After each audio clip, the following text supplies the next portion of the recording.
Welcome back to my channel. Today I'm playing with mixed media Mayhem from last week's recipe, which was textile, torn paper, and paint.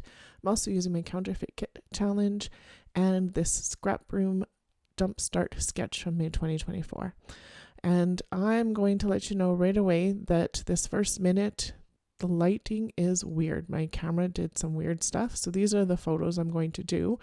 And I'm going to jump around here through the process because I find the light a little bit distracting, so I'm going to do as much as I can to alleviate that. I did this in 2 settings, so I used this Essentials journaling kit. So I used the die, I used one of the squares, I used a pocket, I used the slimline on that too, and I'm going to speed this up, and this is where the light gets a little bit weird and it gets jumpy. I have no idea what my camera did. So I'm going to get that blue one. I'm going to use that textile for the yellow is my textile. I'm going to tear this. I gutted the blue. I'm going to tear it on all 4. I pulled out this stencil. I'm going to use acrylic, very yellow paint. I'm going to die cut some of the stuff off of that one, so the tags and the envelopes. And this is kind of what I've got going on for what I thought for layout. And then I came back to it later. So I am going to cut some squares, and this is kind of what I'm thinking out for layout. So you can see that it stopped jumping now and the lights are not doing weird things. So thank you for getting through that whole minute of craziness. I decided I needed some more tags, so I just need the tops of them. I actually end up with too many, but I'll put them in my scraps and maybe use them later this month or definitely on a different one. And then this envelope didn't cut quite perfectly. I could have used it as an envelope because it was on the flap that folds over, but I need some of these eyelet pieces anyway, or the circle die pieces. So I'm going to do that. I'm going to cut some more tags, and then I am going to cut one more out of the backing that I have for my larger photo, because I thought maybe I'd want a full one in some different spots. So doing that, I also cut out a whole bunch more of those circle bits, and I don't make you watch that. So now I have all these pieces. I did back, so the textile, that yellow flower bit it was a pattern piece, but it was fabric. And so it did have a sticky back to it, but I just stuck it to the white because it was somewhat see-through and I didn't want to see all the stenciling I did underneath that. So I put it on white cardstock. So you'll see that in a second.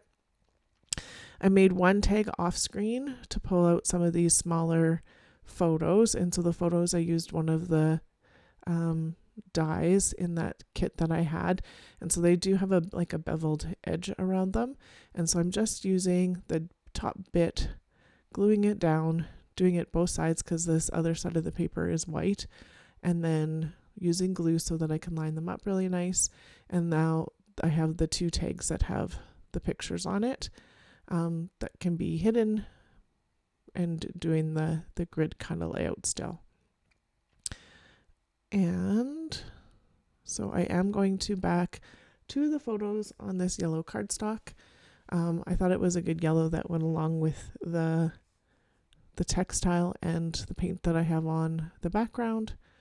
And so my grid isn't going to be the same 4x4 or 4x2 that the sketch is, but I think I still get there in the end with the 3x2.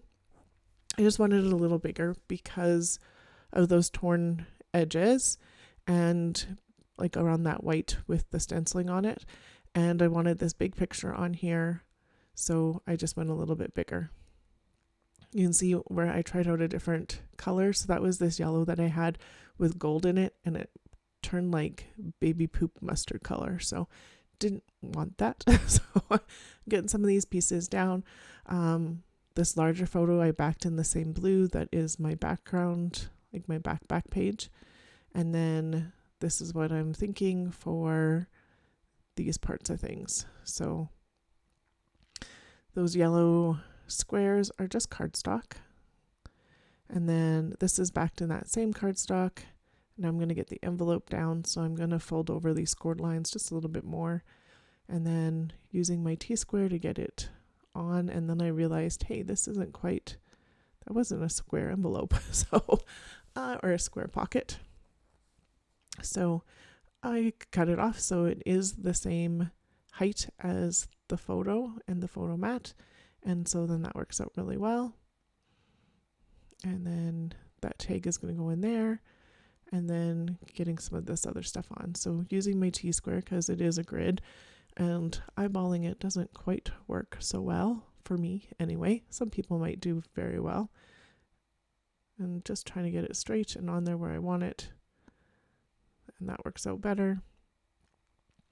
And then this one I'm using glue so I can wiggle it just a bit when I get it on if I need to. And then I pushed it off anyway. It was not adhering to the paint very well, so the glue will eventually. You just have to be careful. Cutting down this envelope just a little bit that it needs to. Using my scissors to really score these edges. I'm going to use some glue and some tape on it as well. There's the glue. The tape will come in a second.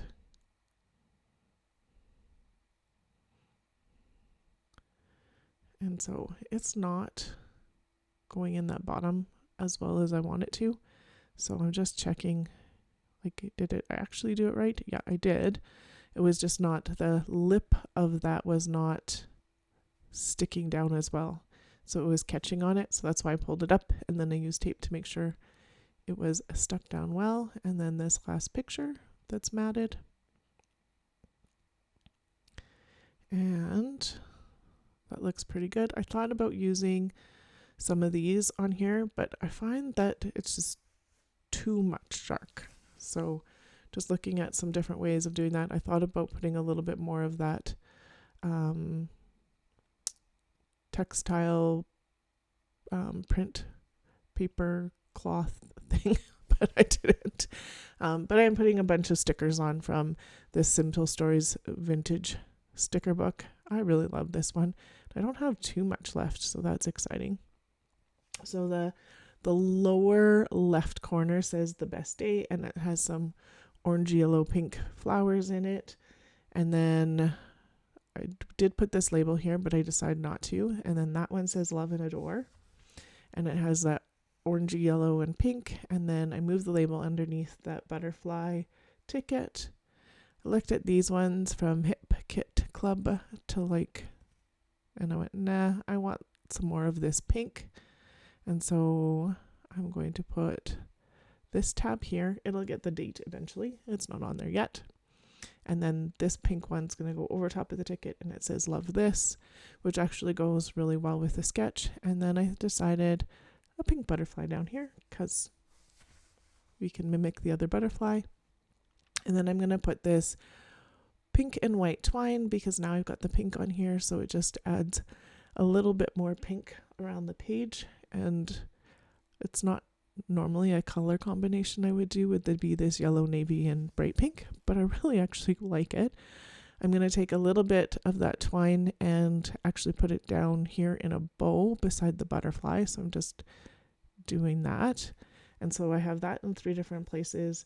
I have pink in 3 other places, and that camera has a little bit of yellow and pink on it too.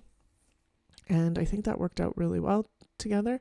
It did make me think about how to do this with that background because I wasn't sure I really liked the flower stencil, but it worked out really well in the end.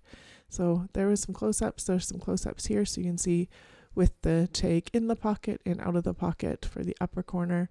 And then this is that lower corner. And then the right side with the bow, and then the page all together. If you liked my video today, even with the technical difficulties, I would love a thumbs up. If you haven't subscribed to me yet, I would love to have you here. There's a couple of videos in a playlist if you want to watch.